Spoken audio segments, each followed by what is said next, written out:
President John Dramani Mahama has called on Ghanaians to remain vigilant against divisive voices promoting tribalism, religious extremism, and political hostility. Speaking at the National Day of Prayer and Thanksgiving at the forecourt of the State House, Mahama emphasized unity, peace, and mutual respect among diverse religious and ethnic groups.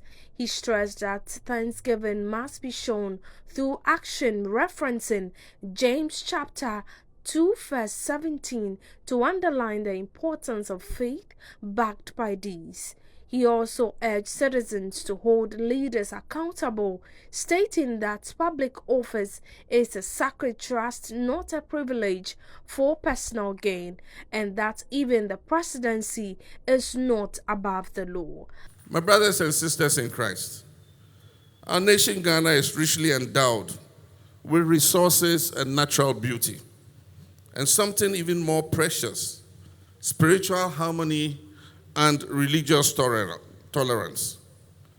In a world where faith can divide nations, our faith in Ghana unites us. In Ghana, churches and mosques do not compete for dominance. They coexist in mutual respect and in dignity. Our different traditions and our backgrounds have not weakened us. They have strengthened us in our shared identity. This is a precious gift we must protect.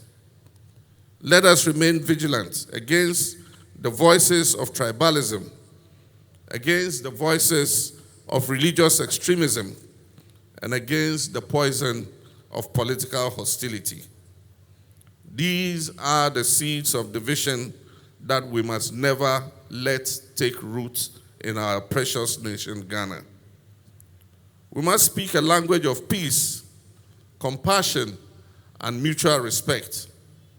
We must build bridges, not barriers, for we are one people, sharing one land, and pursuing one identity and destiny.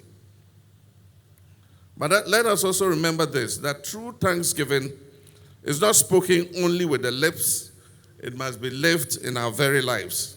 Cardinal Peter Turkson, also addressing the event, emphasized the importance of virtue in national life. He warned that without virtuous leadership, greed could take over and harm the nation. He called for a collective moral foundation to guide Ghana's development. We need to go ahead and formulate also our own places within that vision. And that just means that we're looking for virtuous Ghanaians.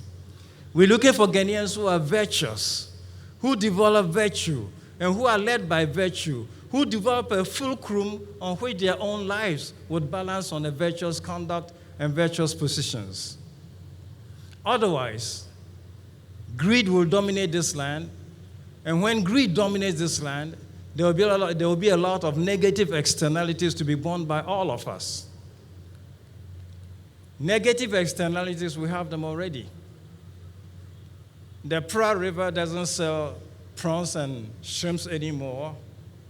Offin River has become a puddle of mud. The Ankobra is already gone. Children in upstream who jump into waters that I used to do when I was a child, a stream to swim, they then are taken to the hospital with ruptured scrotum because of exposure to cyanide and mercury. So the negativities are with us. Our church hospitals in the middle part of this country talk about increasing children born with deformities.